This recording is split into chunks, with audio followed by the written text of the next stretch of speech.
प्रिय लोकांनो, येशू ख्रिस्ताच्या नावाने मी तुम्हाला नमस्कार करतो। तुम्ही कसे आहात? तुम्ही ठीक आहात ना? येशू ख्रिस्त तुमच्यावर खूप प्रेम करतो। म्हणूनच वेगवेगळ्या ठिकाणांहून वेगवेगळ्या देशातून तुमच्याशी बोलतो आहे। हे ठिकाण कसे ते पाहायला खूप सुंदर आहे। डोंगराळ भाग, या बाजूला समुद्र खूप सुंदर आहे। हे एक खाडी देशांमध्ये ओमान देशातील मस्कत नावाच्या शहरातील एक भाग आहे। हे पाहायला खूप सुंदर आहे। जगातील प्रत्येक भागच वेगळ्या प्रकारे सुंदर आहे, कारण त्याला निर्माण करणारा देव सुंदर आहे, आश्चर्यकारक आहे, सामर्थ्यवान आहे। त्यामुळे त्याच्याबद्दल आपण ध्यान करतो। तोच या कार्यक्रमाच्या माध्यमातून आपल्याशी बोलतो, तुमच्याशीही बोलतो। ठीक आहे, या दिवशी प्रभूने मला कोणते शब्द ठेवले आहेत याबद्दल तुम्ही उत्सुक आहात का? यिर्मया अध्याय 39 वचन 10। प्रभू म्हणतो, जे माझे सुवचन आहे ते तुमच्या संबंधाने पूर्ण करीन। माझ्या मुला, माझ्या मुली, तुझ्याबद्दल मी सांगितलेल्या चांगल्या गोष्टी मी पूर्ण करीन असे प्रभू म्हणतो। प्रभू सर्वांनाच वचन, तो आपल्याला एक नवीन वर्ष देखील देत आहे। जन्माच्या वेळी एक नवीन वचन, महिन्यात येताना एक वचन।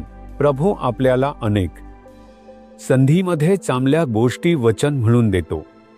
मी तुला आशीर्वाद देईन, तुला वाढवीन, तुझ्या कमतरतेला पूर्ण करीन, तुला शांती पूर्णपणे असेल, अशा अनेक वचनांना, चांगल्या गोष्टींना वचन म्हणून देतो। काही वेळा प्रभू म्हणतो काहीच घडत नाही। प्रभूने वचन दिले, काहीच केले नाही असे वाटते तुमच्या जीवनात? असे वाटत आहे का? होय, प्रभू सांगतच राहतो, तू कसा चाललास ते मला माहित नाही। तुम्हाला वाटतं का की परमेश्वर म्हणतो की मी आहे, तुझ्याबद्दल सांगितलेल्या चांगल्या गोष्टी पूर्ण करीन असे प्रभू म्हणतो।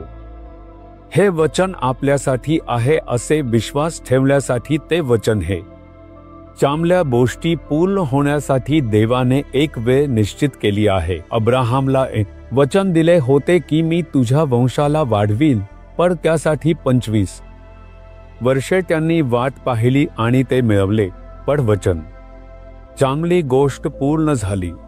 इसहाकला वचन दिले की तुझ्या वडिलांचा देव मी आहे, मी तुला आशीर्वाद देईन आणि वाढवीन।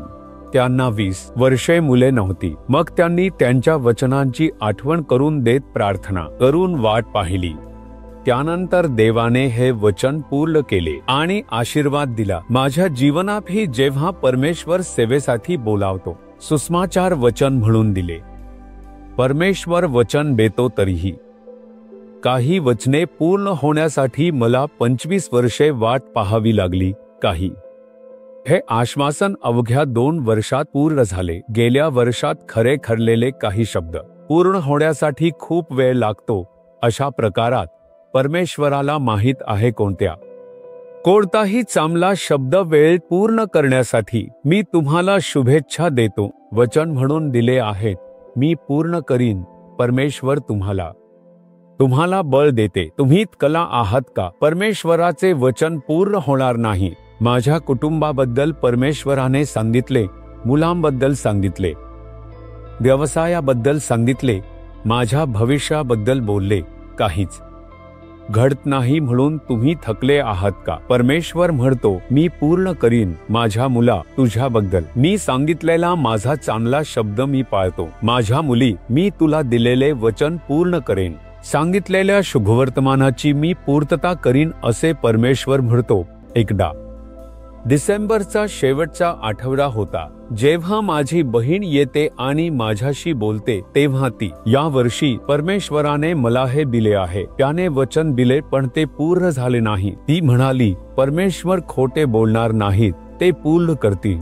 मग परमेश्वराने दिलेले वचन सामान्यपणे सांगितले का या वर्षात पूर्ण करीन असे सांगितले होते। मी प्रार्थना करताना या वर्षात माझ्यासाठी काय करणार असे विचारले असता, या वर्षात हे चांगले तुला मिळेल असे वचन दिले होते। माझे काम या वर्षात पूर्ण होईल का? तुला चमत्कार करीन असे मला सांगितले. आता सर्व काही पूर्ण होणार आहे. पूर्ण झाले. डिसेंबरच्या शेवटी फक्त 3 दिवस उरले आहेत. वर्ष संपत आहे. काहीच घडले नाही असे म्हणत मी पुन्हा विचारले, मी तुला एक काम देतो. आशीर्वाद देईन असे सांगितले. या वर्षाच्या आत तुला करीन असे वचन दिले का? या वर्षाच्या आत. मग ते बदलणार नाही. त्यांनी सांगितले तसेच. सुखद बातमी पूर्ण करतील. पूर्ण होईल नाही का? कोणी सांगितले अजून 3 दिवस आहे. अजून वर्ष संपायला अजून 3 दिवस आहेत. एका दिवसातच हे करू शकता. तसेच पाहिले का? तसेच सांगताय का? होय. तुम्ही अजून धैर्याने विश्वास ठेवा. तसे सांगितल्यावर लगेचच ठीक आहे, मी विश्वास ठेवतो. प्रभू म्हणाले वचन पूर्ण करतील असे प्रार्थना करून आलो. त्या 3च दिवसात कामासाठी नियुक्ती आदेश आला. प्रभू म्हणाले तसेच केले. प्रभू खोट बोलणार नाहीत. त्यांचे वचन पूर्ण होईल, पण योग्य त्या वचन समजून घ्यायला हवं. प्रभू कोणत्या गोष्टीबद्दल बोलले, कोणत्या काळाबद्दल बोलले ते समजून घ्यायला हवं. ते वचन विश्वास ठेवून प्रार्थना करायला हवं. तुम्ही प्रार्थना करता तेव्हा पूर्ण होईल. आज प्रभू वचन दिलंय, आधीच वचन दिलंय, ते लक्षात ठेवा. मन लावून प्रार्थना करा. प्रभू माझ्याबद्दल तुम्ही दिलेल्या चांगल्या शब्दांना पूर्ण कराल, मी विश्वास ठेवतो. आज त्या गोष्टीत एक चमत्कार अपेक्षित आहे. येशूच्या नावाने आमेन. आमेन.